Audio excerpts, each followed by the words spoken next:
न्यायालय की पाठशाला में आप सभी का स्वागत है। आज के इस वीडियो लेक्चर में हम डिस्कस करेंगे कि जब पुलिस आपकी एफआईआर डायरेक्ट दर्ज कर लेती है उसके बाद पुलिस कौन कौन से प्रोसीजर को फॉलो करते हुए आगे बढ़ती है।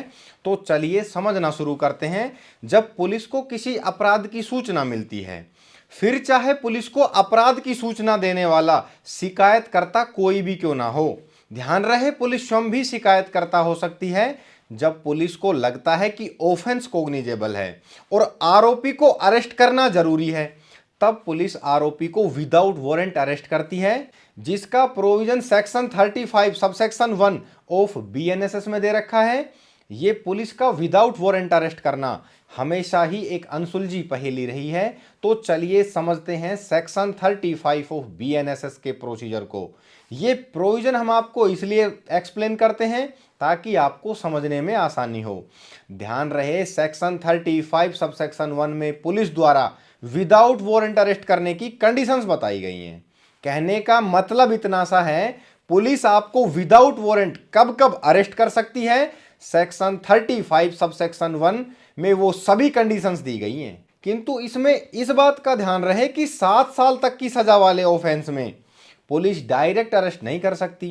क्यों नहीं कर सकती? ऐसा इसलिए क्योंकि ऐसे मामलों में पुलिस सुप्रीम कोर्ट का judgement Arnesh Kumar versus state of Bihar की पालना करती है और सेक्शन 35 सबसेक्शन 3 ऑफ बीएनएसएस में पुलिस आरोपी को नोटिस जारी कर इन्वेस्टिगेशन में शामिल होने के लिए बुलाती है। मतलब सीधा सा है कि जिस अपराध में सजा 7 साल से कम है उसमें पुलिस द्वारा आपको नोटिस देना अनिवार्य है। अब इसमें समझने की बात यह भी है कि कानून तो इस बात को कहता है कि यदि आरोपी व्यक्ति को पुलिस द्वारा नोटिस जारी करने के बाद भी जांच में सहयोग नहीं करता है, सबूत नष्ट करने या दोबारा अपराध करने की संभावना लगती है, तब कोर्ट के ऑर्डर पर पुलिस आरोपी को अरेस्ट कर सकती है। मतलब यदि आप पुलिस को यह कहें कि जो मैंने अपराध किया है उसमें 7 साल से कम की सजा है, इसलिए आप मुझे अरेस्ट नहीं कर सकते।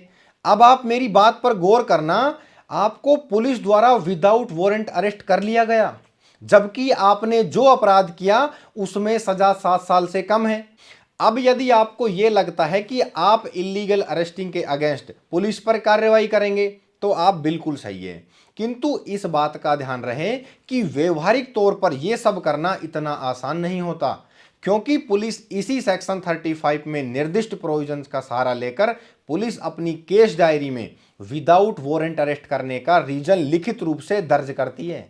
मतलब पुलिस ऐसी गिरफ्तारी का कारण कुछ इस प्रकार से लिखती है, फॉर एग्जाम्पल कि आरोपी फरार होने वाला था, जांच में सहयोग नहीं किया, पूछने पर नाम गलत बताया, फर्जी आईडी दिखाई, एविडेंस से छेड़छाड़ की आशंका थी, गवाहों को प्रभावित किया गया या किया जा सकता था। यदि व्यक्ति का आपराधिक रिकॉर्ड है तो उसे भी उचित संदेह का आधार बना लिया जाता है। और भी बहुत से आधार जो मामले के हिसाब से पुलिस बना लेती है। मतलब कहने का सीधा सा है कि पुलिस की अवैध गिरफ्तारी को चुनौती देना अपने आप में कठिन काम है। और यदि इलीगल अरेस्टिंग को कोर्ट में चुनौती देनी हो तब अरेस्ट मेमो की वैधता को चुनौती दे, केस डायरी में रिकॉर्डेड रीजंस मांगे, 35 सबसेक्शन 3 का नोटिस का हवाला दें, पुलिस कंप्लायंस रिपोर्ट कोर्ट में मंगवाएं, गिरफ्तारी का समय और कारण देखें, गिरफ्तारी के बाद परिवार या परिचित को सूचना दी या नहीं ये देखें, 24 घंटे में मजिस्ट्रेट के सामने पेश किया गया है या नहीं।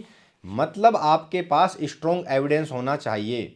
तो चलिए अभी हम केवल गिरफ्तारी की बारीकियों को समझ लेते हैं। इलीगल अरेस्टिंग को चुनौती देना बाद का विषय है, इस पर एक सेपरेट लेक्चर लेंगे और सेक्शन 35 ऑफ बीएनएसएस को भी सेपरेट लेक्चर के जरिए ही और अधिक डिटेल में समझेंगे।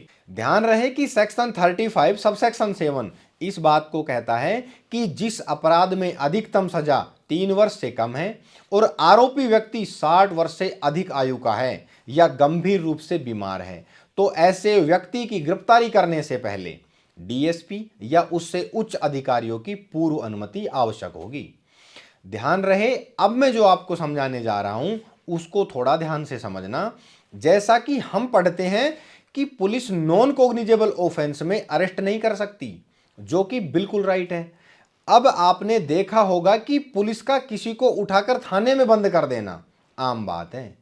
ऐसा करने के पीछे भी रीजन कानून का दुरुपयोग है। समझते हैं कैसे। जैसा कि यदि कोई व्यक्ति पुलिस की मौजूदगी में नॉन कोग्निजेबल ऑफेंस करता है और नाम पता बताने से मना करता है या गलत बताता है, तो पुलिस उसे सही पहचान और पता लगाने के लिए गिरफ्तार कर सकती है। और मेरे भाई ये प्रोविजन दे रखा है सेक्शन 39 ऑफ बीएनएसएस में। अब आप मुझे ये बताओ कि आपने पुलिस को सारी जानकारियां सही बता दी और पुलिस की इंटेंशन आपको उठाकर पुलिस स्टेशन ले जाने की बन गई, तो उस समय उसको कौन रोक सकता है?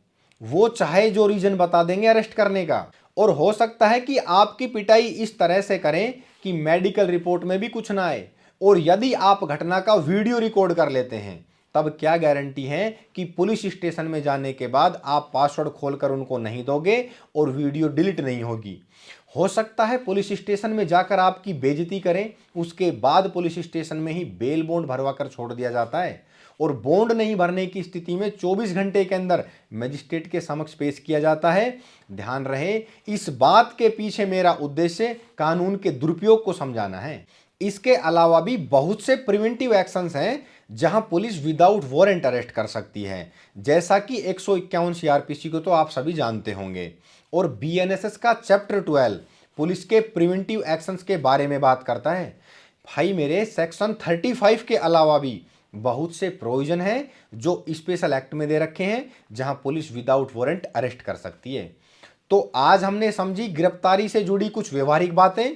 तो जो कुछ रह गया उसको नेक्स्ट एपिसोड में समझते हैं। आज के लिए इतना ही, मिलते हैं नेक्स्ट वीडियो में। धन्यवाद।